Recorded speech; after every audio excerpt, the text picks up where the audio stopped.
अस्सलाम वालेकुम व्यूवर्स, मैं हूं अहमद रफ़ीक और आप देख रहे हैं मेरा channel study of science group. कल हमने स्टडी की थी श्रोडिंगर वेव इक्वेशन, आज उसके एप्लीकेशंस को स्टडी करेंगे। या तो ये एक सेपरेट लॉन्ग के तौर पर आ जाता होता है कि drive N expression of Schrodinger wave equation, या ये कंबाइनली आ जाता होता है Schrodinger equation with its application से। या एप्लीकेशन जो है वो अलग से एक शॉर्ट क्वेश्चन आ सकता है आपको। तो एप्लीकेशन में इसके ना आपने कम से कम जो है वो 5 तो आपको आनी चाहिए। अब इसकी एप्लीकेशन स्टार्ट करेंगे। There are following applications of Schrodinger wave equations. सबसे पहली है this equation has been used to calculate the energy and wave function of a particle in one dimensional box. कि किसी भी पार्टिकल की एनर्जी और wave function one dimensional box के अंदर फाइंड करने के लिए ये इक्वेशन हमें हेल्पफुल है। अब वन डायमेंशनल बॉक्स क्या होता है? नीचे मैंने 2 बॉक्सेस बनाए हुए हैं। फर्स्ट बॉक्स के अंदर एक पार्टिकल पड़ा हुआ है जो कि सिर्फ एक एक्सिस में मूव कर रहा है। या वो एक्सिस होगा लॉन्ग एक्स एक्सिस, या होगा वो वाई एक्सिस, या फिर होगा वो जी एक्सिस। अच्छा, अब यहाँ ये along X axis, Y axis या जी एक्सिस होगा, तो इसका मतलब ये वन डायमेंशनल बॉक्स होगा। अगर वही पार्टिकल हम 3 डायमेंशनल बॉक्स के अंदर ले लें और तीनों तरफ में मूव करें, अलॉन्ग एक्स एक्सिस भी, अलॉन्ग वाई एक्सिस भी और अलॉन्ग जी एक्सिस भी, तो इस तरह की मोशन को कहेंगे हम this is called 3 dimensional box motion. अब थर्ड पॉइंट जो है, सेकंड पॉइंट जो है वो ये क्लियर होगा। This equation can be used to calculate the energy and wave function of a particle in 3 dimensional box. यानी फर्स्ट वाला पॉइंट है कि 1 डायमेंशनल बॉक्स में और सेकंड वाला पॉइंट है 3 डायमेंशनल बॉक्स में। आगे थर्ड पॉइंट आ गया हमारे पास, this equation has been used to derive an expression of an energy of an electron in hydrogen atom. जो हाइड्रोजन एटम का एक्सप्रेशन है, हाइड्रोजन एटम एक्सप्रेशन होता क्या है? हमने स्पेक्ट्रम में स्टडी किया था कि हाइड्रोजन जो स्पेक्ट्रम होता है वो लाइन स्पेक्ट्रम भी शो करता है, एटॉमिक एब्जॉर्प्शन स्पेक्ट्रम शो करता है, फिर कंटिन्यूस भी होता है। अच्छा, वहाँ पर एक एक्सप्रेशन होता है, उसकी अब सीरीज़ बन गई थी, Lyman series, Balmer series, Paschen series, Brackett series, Pfund series, उन सब की वैल्यूज़ निकली थी। वो वैल्यूज़ जो है वो by using Schrodinger wave equation वहाँ पर कॉन्स्टेंट्स की वैल्यू आई थी। तो ये इक्वेशन जो है उन एक्सप्रेशंस को निकालने के लिए हमें हेल्पफुल है। अगला पॉइंट क्या है? This equation introduces the concept of atomic orbital. अब एटॉमिक ऑर्बिटल होते हैं क्या है? एटॉमिक ऑर्बिटल में हम देखते हैं कि एक्स एक्सिस वाला जो बॉन्ड है वो ओवरलैप करेगा एक्स एक्सिस से, वाई वाला जो है वो वाई वाले से करेगा, जी वाला जो है वो जी वाले से करेगा। यानी एटॉमिक ऑर्बिटल में एक्स वाई जी ऑर्बिटल का जो है कॉन्सेप्ट वो मेन है।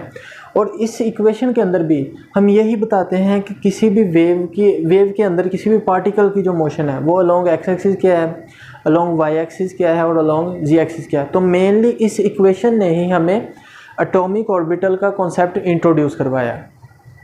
नेक्स्ट आ गया, it is also use to describe the degeneracy of atomic orbital like P X, P Y and P Z. अब ये पॉइंट इस पॉइंट के साथ भी मिला के लिख सकते हैं और सेपरेट भी लिख सकते हैं। अब डीजेनरेसी क्या होता है? डीजेनरेसी का मतलब है ऐसे ऑर्बिटल जो कि डीजेनरेट हों। डीजेनरेटिव ऑर्बिटल ऐसे ऑर्बिटल्स होते हैं जिनकी एनर्जी आपस में सेम होती है। फॉर एग्जांपल पी ऑर्बिटल जो है उसके 3 हैं, पी एक्स, पी वाई और पी जी। जो पी एक्स, पी वाई और पी जी हैं, इन तीनों की एनर्जी सेम है, तो हम ये कह सकते हैं दीज आर 3 डीजेनरेटिव ऑर्बिटल्स। ऐसे ही डी ऑर्बिटल के 5 होंगे, d x y, d y z, d z x, फिर d x square, y square और डी जी स्क्वायर। ये 5 इसके डीजेनरेटिव ऑर्बिटल्स होंगे। इसी तरह एफ जो है ऑर्बिटल, एफ सब शेल, इसके 7 डीजेनरेटिव ऑर्बिटल्स होंगे। तो डीजेनरेटिव ऑर्बिटल्स ऐसे ऑर्बिटल्स होते हैं जो कि जिनकी एनर्जी सेम होती है, जिनमें हम कॉन्सेप्ट ये भी लगा सकते हैं कि जब इलेक्ट्रॉन्स फिल करेंगे तो एक एक करके सब में पहले करेंगे, फिर दूसरा इलेक्ट्रॉन्स ऐड करेंगे। तो ये वाला जो डीजेनरेसी का कॉन्सेप्ट है ये भी हमें इस इक्वेशन से पता चला था, तो इसने इंट्रोड्यूस करवाया डीजेनरेसी वाला कॉन्सेप्ट। नेक्स्ट पॉइंट है, it is use to derive quantum number. Quantum number क्या होता है? क्वांटम नंबर को इजीली हम ये कह सकते हैं कि जो नंबर हमें इलेक्ट्रॉन का एड्रेस बताए कि ये कहाँ पर मौजूद है, that is called quantum number. इसके आगे 4 जो है वो कैटेगरीज हैं। प्रिंसिपल क्वांटम नंबर, एजीमोथल, मैग्नेटिक और स्पिन।